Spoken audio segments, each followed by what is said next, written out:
me gustaría hablar un poco de lo que fueron este régimen que aprobó el Consejo de Presencialidad Obligatoria, en el cual los estudiantes, para hacer un poco de contexto, ¿no? Los estudiantes tienen que venir a dar examen, también algunas clases, algunas materias, como lo que son técnica y práctica, y tienen que venir obligatoriamente a dar exámenes, y de Brum, por lo menos la línea que hemos mantenido y siempre hemos defendido, es que la salud está por encima de todo, y bueno, parece inviable que personas que tengan ciertas enfermedades, incluso crónicas, o tengan tantos problemas personales, tengan que venir sí o sí a dar exámenes a Montevideo, que justo ahora es donde está el rebrote en la pandemia. No sé, Fede, ¿vos qué te parece? Sí, bueno, para poner un poco en contexto también, o sea, cuando se da la crisis sanitaria, se dan los primeros casos en el Uruguay de coronavirus, surge ahí entonces la resolución, en concordancia con el Poder Ejecutivo, de que las clases se den virtuales, y por lo menos que sea así en todo el primer semestre. Luego se implementaron los parciales a distancia, las evaluaciones a distancia, y en definitiva fue con un mayor o menor grado de éxito, dependiendo también un poco de lo que fue el compromiso del docente, que en algunos casos fue bastante sensiblemente menor, en otros mejor, dependiendo del docente. A lo que hoy es que en definitiva se manejaba un régimen de virtualidad, y nos comemos que de una semana para la otra cambian totalmente los criterios y se maneja en un consejo que llega por alcance, en 48 horas se vota, de que haya un régimen estricto de presencialidad obligatoria para los estudiantes para sus exámenes y algunos cursos y evaluaciones finales. Y eso es un régimen que se vota por unanimidad, y quiero dejarlo bien claro y bien asentado. Que después nos comentan que algunas cosas las votan, otras no. Claro, sí, o sea, fue un régimen que se vota por unanimidad, con todo el orden estudiantil de acuerdo, menos nosotros, y inevitablemente salimos a confrontar esa resolución, porque entendíamos que tenía que existir por lo menos un mínimo régimen de exoneración o de flexibilización para la asistencia de determinados estudiantes. Al principio nuestro reclamo era enfocado a lo que eran los estudiantes que se encuentran dentro del marco de la población de riesgo. Después lo ampliamos un poco más a lo que era la situación del interior, de los compañeros que se encuentran en una manifiesta desigualdad en cuanto a infraestructura, personal de salud. Y luego la crisis sanitaria se redujo sensiblemente, pero ahora tenemos un nuevo rebrote que complejiza mucho más las cosas, donde tenemos una cantidad de más de 1.000 contagios, que tenemos más de 100 casos activos, y que tenemos ya 34 fallecidos. O sea que realmente hubo un cambio abrupto entre lo que fue la situación en la que se votó esa resolución y la que estamos ahora. Y en ese sentido, como organización estudiantil, nos posicionamos en contra de eso y solicitamos al Consejo de Facultad que revea los criterios y tome la postura de que los estudiantes puedan decidir entre hacerlo virtual o hacerlo presencial. De esta forma reducimos un montón lo que es la presencialidad y... Repito, para aclarar, en la propuesta que nosotros le presentamos al Consejo es para personas que puedan acreditar cierta complejidad a la hora de trasladarse, ¿no? Porque después también salen los comentarios de entonces cualquiera va a poder elegir poder venir a facultad o no, y en realidad lo que se plantea es justamente que es para personas que tengan cierto grado de dificultad y lo puedan acreditar al Consejo como tiene que ser. Me parece que es importante que quede claro eso. Por lo menos eso es en la propuesta que nosotros presentamos. Después obviamente una movilización de junta de firmas de estudiantes independientes. Eso, Pitu, no sé si nos puedes contar un poco cómo fue. Sí, bueno, en realidad nosotros, atentos a todo esto que decía el compañero y sobre todo al rebrote, primero que nada creemos que no es coherente la postura que tuvo el Consejo con respecto a la postura que estuvo durante todo el semestre. Porque si nosotros estábamos de acuerdo a tener todo un semestre virtual, creemos que podíamos tener los exámenes virtuales de la misma manera y en las mismas condiciones. En realidad, todo esto surgió en la cuestión de 2 días. Hicimos una reunión, como no nos podemos juntar, hicimos una asamblea que fue por Zoom, en la cual hubo más o menos alrededor de toda la asamblea unas 70 personas, todos estudiantes independientes, que cada uno aportó lo que quiso aportar. Y bueno, en realidad nuestra preocupación es, como decía el compañero Diego, las situaciones especiales que existen, ¿no? Porque primero que nada tenemos compañeros que son población de riesgo, o sea, porque no se cree que el universitario tenemos todos 20 años, sí. Porque la realidad no es esa. Esa gente que está en esa situación no se lo contempla para nada. O sea, ¿qué pasa? Si no puedes venir a dar el examen, perdés el periodo Después lo mismo con el tema de los compañeros del interior. Yo tengo compañeros que son del interior del país que están cumpliendo o cumplieron hasta el momento la cuarentena a rajatabla y que se ven obligados solo a venir por un examen y, bueno, teniendo en cuenta que los transportes ni siquiera es que tienen una facilitación de horario. De algunos lugares hay 1, 2 ómnibus diarios, lo que le implicaría que tengan que quedarse acá, varados, ni siquiera en la facultad, porque la facultad no está abierta a eso. O sea que si una persona tiene un examen a las 4 de la tarde y el ómnibus le sale a las 8 de la mañana del pueblo donde vive, llegaría a Montevideo, no sé, a las 10 y tendría que quedarse hasta las 4 de la tarde en cualquier lugar. A todo esto también situaciones como hablábamos el otro día, embarazadas, compañeras embarazadas, lactantes, con bebés de muy pocos días. ¿Qué pasa con la situación de toda esa gente? Creemos que en realidad el consejo, al obligarte a venir a dar un examen, no te obliga a perder el periodo de examen o te obliga a arriesgar tu salud. Entonces creemos que el estudiante, entre arriesgar su salud y no dar el examen, nosotros creemos que no daría el examen. Pero nos parece que es sumamente injusto. En la asamblea lo que votamos es para hacer un sistema de firmas que se están juntando por Change, que ya había como 2.000 firmas al día de hoy, creo, algo así, 24 horas, en 24 horas. Y bueno, y es exactamente para eso, para que se pueda optar entre la presencialidad o la virtualidad. Si bien es como dice el compañero Diego, tampoco es en todos los casos, porque después ya vamos a ver gente que diga porque lo quieren hacer de esa manera porque es como más les sirva. También hay que ver que no es solo los temas de enfermedades patológicas, que sí, obviamente son gravísimas. Yo creo que toda esta pandemia también trae enfermedades de otro tipo y van a haber muchos trastornos en lo que es de salud mental. Un montón de compañeros que están con miedo, estamos bombardeados 24 horas de información y en realidad esto no tiene una cura, no sabemos cómo se va a poder solucionar y también eso es un factor que influye. Sí, no, ni que hablar. Incluso nosotros desde Brun recibimos un montón de comentarios de gente que tiene la verdad de que cada situación es un mundo y nosotros tratamos de nuclear toda esa gente para después hacer el reclamo que llegamos a hacer. No sé, Flo, si puedes contar un poquito de eso. Claro, en la última semana hicimos un formulario donde fuimos recolectando historias de compañeros que no podían venir, que estaban muy preocupados y había de todo, como decía María Noel recién, habían compañeras embarazadas que claramente no podían arriesgarse, habían personas mayores, gente del interior que no tenía transporte. Y me parece inconcebible y un poco una locura que los estudiantes que en este momento tendrían que estar centrándose en estudiar y preparar los exámenes tengan que organizarse, hacer un Zoom y pensar cómo pueden meter presión al consejo para que sean escuchados. No es trabajo nuestro, es trabajo de ellos pensar en nuestro derecho a estudiar. Nosotros tendríamos que estar justamente estudiando, no preocupándonos por toda esta situación y, eligiendo si nos ponemos en riesgo y ponemos en riesgo a nuestra familia o venimos a dar un examen. Porque como estudiantes sabemos lo que es un periodo de exámenes, sabemos lo que conlleva y lo que conlleva sobre todo no poder darlo y perder un periodo de examen. Y hay muchos compañeros que lastimosamente decidieron no dar los exámenes que tienen que dar, que le corresponden, porque el consejo no pensó en ellos y no pensó en sus situaciones y me parece un acto de egoísmo y más que un capricho, pues ya fue demostrado que podemos ser evaluados de forma online.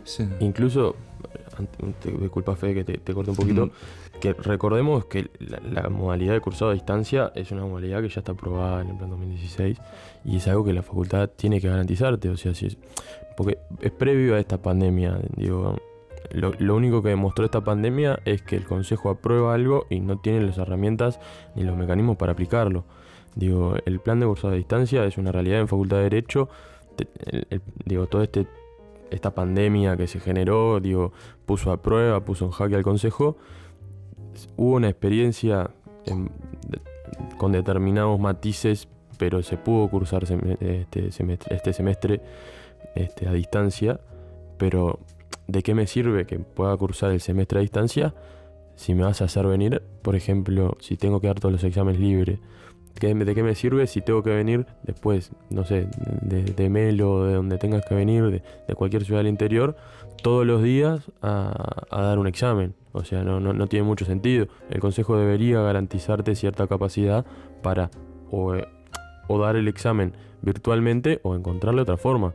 Porque la verdad que no tiene mucho sentido que te hagan de hacer todo un semestre, virtual desde tu casa, donde no tenés tantos gastos como cuando te tenés que venir para Montevideo. Sí, obvio. Y menos en el medio de una pandemia. No, olvidate. No sé, Fe, que... No, yo quiero dejar constancia en actas que yo venía embaladísimo y Diego me cortó y le dio la palabra a Pitux, así que voy a retomar de ahí.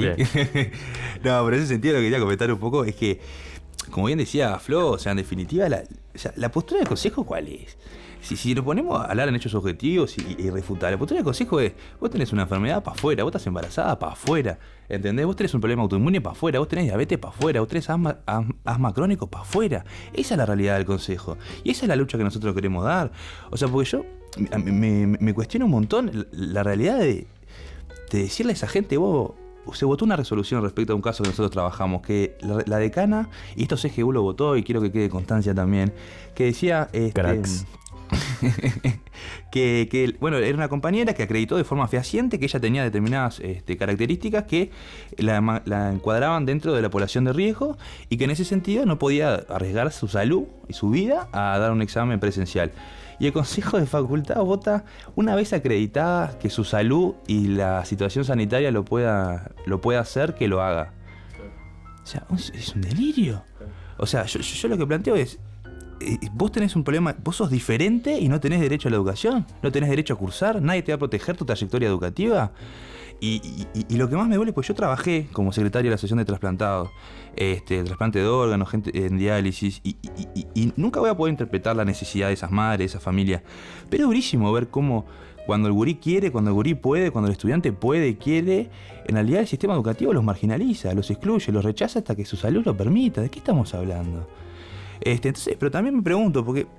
Incluso, perdón que te corte, estoy para la cortada. Baladísimo, sí. Pero incluso en situaciones que vos decís, se escuchó a la decana, este último consejo, no, el anterior creo que fue, decir, bueno, si tenés un problema de salud, lo das en septiembre, o lo das cuando... No, septiembre se eliminó. Bueno, particularmente septiembre no. Pero lo hace el próximo periodo de exámenes. Pero si vos tenés una enfermedad crónica, no se te va a ir para... tener el próximo periodo de examen. Claro, o sea, no lo vas a tener. Vos vivís con eso. Claro, es un montón. O sea, y hasta que no se encuentre una cura para el COVID-19, no vas a poder dar un examen en facultad. O sea, no vas a poder. Entonces, que capaz que la cura, capaz que está en 1 año, 2 años, capaz que no llega. O sea, y esa gente que no se va a poder recibir, no va a poder venir a dar un examen, no va a poder examinar una materia, tiene mucho sentido. Aparte, es un montón el hecho concreto, ¿no? Analicemos la resolución de consejo. O sea, cuando tu salud te lo permita, ¿no? No es como cuando vas a un boliche y te sacás el piercing y el arito y entras. No, vos tenés que vivir con eso. Sacate las bases, ¿no? Claro, no. Vos tenés que vivir con eso. Y en un sistema educativo, y hablando un poco más en serio, que es enormemente inequitativo, sobre todo el sistema educativo superior, este tipo de actitudes lo que hacen es seguir profundizando esa inequidad que tiene el sistema educativo. Y me pregunto y convoco la reflexión a la audiencia, porque CGU y Afreselmi no salieron de abajo de la tierra, los votaron un montón de estudiantes, los votaron miles de estudiantes. Y yo me pregunto, ¿para qué milita? ¿Para qué milita? ¿Para marginalizar, para excluir, para rechazar hasta que su salud se lo permita? Como si ellos no tuvieran la obligación de garantizar su derecho a la educación y a proteger su trayectoria educativa, a velar por su salud. Nosotros los reformistas, los que militamos para defender la educación pública, para representar los intereses, las necesidades y aspiraciones de los estudiantes, para que todos puedan tener la oportunidad de estudiar y el derecho a ser protegidos en su trayecto educativo. ¿tá? Y que después la constancia, y después la disciplina y la virtud de cada uno determinen su éxito, pero que tengan la oportunidad de que los estudiantes puedan garantizar la protección de este trayecto educativo. Por eso me parece tan importante reflexionar para qué militamos y para qué están ahí, si no es para ayudar a los estudiantes que la tienen más complicada, porque deslegitiman la herramienta de cogobierno. Y nosotros de acá la quiero reivindicar y quería hacer como ese pequeña reflexión a la audiencia para pensar para qué militamos, ¿no? ¿Para qué esto? Sí, y incluso esto en un contexto de un consejo que es sumamente funcional a los docentes, ¿no? Creo que está clarísimo. Vos ves una sesión del consejo y lo único que se resuelve es lo que los docentes, con el apoyo obviamente de la decana y de algunos egresados. Y algún estudiante. Y algún estudiante que otro, que por suerte ahora con esto de... Yo me río, pero es trágico, ¿no? Sí, igual quiero la hacer... verdad que no es para reírse. Quiero hacer un comentario para el consejo, que me pareció que algo que estuvo bueno, incluso tiene su lado bueno, que es que se puedan ver las sesiones, ¿no? Ah, bien. Creo que es algo que está bueno. Podrían poner para que la gente comente también, ¿no? Digo, porque bueno, a mí ya es un pedir mucho. Demasiada me democracia. interesaría. Claro, es tipo... Te dejamos ver, pero no opinar. Y que lo lea la decana, tipo que vaya leyendo. No, a a tanto quizás no, pero por lo menos que podamos tener una devolución, porque Claro. Nosotros este año tuvimos un par de iniciativas en las cuales nos presentamos con los estudiantes independientes a las sesiones y pudimos ver cosas que no veíamos y escuchar cosas que no escuchábamos. Y si bien ahora por la plataforma de YouTube podemos, pero no sé, en ese momento si estás ahí por lo menos puedes poner una cara que le diga al consejero, por lo menos a los consejeros estudiantiles, que son los que me representan a mí directamente, ¿no? Y en ese sentido, está bueno plantear el tema de que en esta coyuntura no ponen ninguna herramienta de movilización o de capacidad de combatir este tipo de resoluciones. Pues ustedes en febrero, ustedes creo que lo integraron, hicieron una movilización, convocaron pañuelos, un montón de cosas que estuvieron re interesantes y generaron una victoria parcial. Si bien en definitiva la resolución no fue para todos. Y le llegó, es más, salieron los medios. Sí, salimos en los medios. Justamente eso, digo, para los que estamos un poco hace un tiempo en la movida, el hecho de que las sesiones estén y queden grabadas es muchísimo. Sí, o sea, evidentemente. Es muchísimo. O sea, el hecho de que vos puedas ir al archivo a revisar, a ver quién dijo qué votó qué cosa, es muchísimo. A mí me genera mucha gracia también porque más de uno se le cayó la careta, ¿no? Porque no es lo mismo votar cuando no te ven que votar cuando te están viendo. Bueno, pero creo que eso nos favorece igual de todas maneras. Y alguno queda pegado bastante, ¿no? Nos favorece de todas maneras. Porque yo lo que veo en las redes, que voy a ir a eso, es que en las redes es una guerra fría, o no tan fría a veces, constante, en la cual, nosotros como estudiantes independientes, yo creo que hay estudiantes que creen que no. Yo creo que todas las agremiaciones deberíamos estar luchando por lo mismo, todos deberíamos estar en el mismo camino. Primero que nada, porque esa gente que está sentada ahí, lo sentó nuestros votos. El mío también, me incluyo. Y en algunos momentos me sentí representada y en otros momentos no. Y la verdad es que, entiendo que son personas y que pueden pensar diferente y pero ellos no están ahí por lo que ellos piensan, están ahí para pensar exactamente lo que cree la mayoría. Si la mayoría en febrero de este año, que mucha gente no estaba ni siquiera en Montevideo, pudimos juntarnos, fuéramos 200, más de 200 firmas tuvimos, pero no sé cuántos éramos específicamente, a la puerta de facultad un día que hacía 500 grados, que lo hicimos de una semana para la otra y que toda esa gente se movilizara. Creo que fue un golpe y que se dieron cuenta de que en realidad estábamos muy quietos, pero que necesitamos movernos. Más con este sentido, ejemplo, nos olvidamos en realidad de comentar, pero en la reunión de Zoom hubieron personas que comentaron la experiencia de ya tener algún sistema presencial y que tuvieron clases parciales de técnicas a las 8 de la mañana con las ventanas y puertas abiertas un día de invierno como creo que se va dando y se va suscitando y el consejo no se da cuenta que para nosotros se está incluyendo en un error, que es como dijo Fede, o sea, entonces ¿qué hacemos? A esas personas las excluimos del sistema. Y es la única opción que se nos da. Yo creo que como nosotros como estudiantes ninguno debería permitir que esa sea la única opción que tengan. Tal cual. Yo creo que el consejo estaba muy acostumbrado a que nadie los escuchara, nadie prestara atención a lo que decían, entonces resolvían lo que querían, si total los estudiantes se enteran después. Yo no sé si ustedes se acuerdan, pero la movilización de febrero fue sobre una resolución que se había dado en noviembre y que nosotros nos enteramos meses después. ¿Y por qué nos enteramos? Porque la encontramos de pedo. De casualidad. Bueno, reivindicando a Bruno no está en el consejo, por eso es más difícil acceder a esa información. Exacto. Cualquier otro consejero la tenía. Y no eran virtuales las sesiones tampoco. O sea, y nadie iba. Empezamos a ir al consejo, la mayoría de los estudiantes, fruto de esa movilización de febrero. Pero en realidad ningún representante estudiantil nos había informado de esto.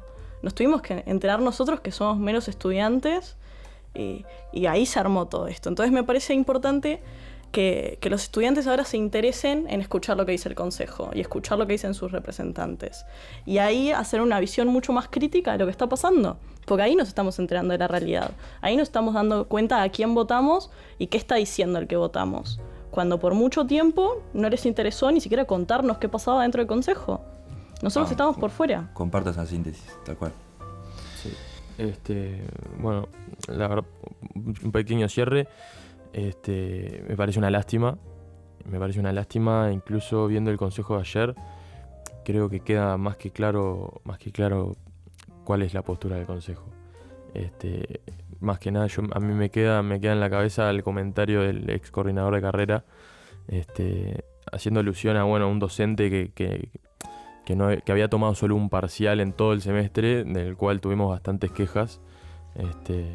Eso lo vamos a hablar después, Sí. no profundices ahora. No quiero profundizar sobre ese tema, pero me queda el comentario del ex coordinador de carrera, que se supone que es la persona que tiene que estar en contacto con los alumnos, para conocer la realidad de los estudiantes, para ver cómo lo sobrellevamos, diciendo que, tenemos que tomar en cuenta que esta es una situación particular, que en realidad esto hay que ser un poco más laxos con los docentes en cuanto a cómo van a evaluar y eso, pero como a la hora de meterle palo a los estudiantes y hacerlos venir teniendo problemas de salud, no hay ningún tipo de problema, y levantamos la mano y vénganse, y si no, marchad, anda para tu casa. Sí. No, ahora pensando en voz alta, ¿no? Se me ocurrió la idea de poder discutir también, uno piensa, ¿sabes cuánta cantidad de gente se inscribió en el examen de constitucional el año pasado? Más de 1000 personas. Entonces, ¿cuántos estudiantes van a venir a rendir exámenes ahora en el periodo de agosto? Estamos hablando de miles y miles de estudiantes. Y ya pensando en voz alta, estamos hablando de que cualquier caso de un solo contagio, de alguno, que siempre hay alguno que va igual o capaz que es asintomático y no sabe, se genera un contagio y un vector enorme, ¿no? Estamos hablando de 500 estudiantes, 200 estudiantes, que son de todo el país, que después se van para todos lados. Que viven con gente, que viajan en el transporte. Los estudiantes que también convivimos con personas que son población de riesgo, ¿no? Abuelas, madres. Y ya pensando en voz alta, podríamos inclusive dar la discusión de que todos tengamos el derecho de poder elegir, ¿no? Hacerlo virtual o presencial. No es para tomar una postura hoy, pero para dejarla... Yo creo que sí, porque, ejemplo, si vos tenés un hijo chico, un bebé, no te lo van a tomar en cuenta y que tengo que ponerme vivo con personas mayores, no sé. Sí, hay un montón de situaciones y un montón de casos y un montón de historias que no están siendo escuchadas y que aparte no las escuchan porque no quieren, porque los compañeros les mandaron mail al consejo. No se puede mandar más, igual por lo que nos contaron los compañeros. Habían mandado más de 200. Mandaron más de 200. No. Es una locura. Igual un concepto, ¿no? de libertad, de poder elegir, si hacerlo virtual o presencial, pero entonces, lo dejamos para más adelante. No era el objetivo de hoy, pero sí dejar la idea para dar la discusión después, capaz lo ustedes dicen independiente. Nosotros en Brum después lo podemos plantear. Quedan pocos días, pero para tirar la idea nomás. Sí, esperamos que lo recapaciten también, ¿no? Es que sí. Pues ¿quién se hace responsable si uno se contagia y se va para el interior? Hay un tuit polémico de alguien que está integrando esta mesa que tuvo un enorme alcance respecto a qué quilombo se va a armar, ¿no?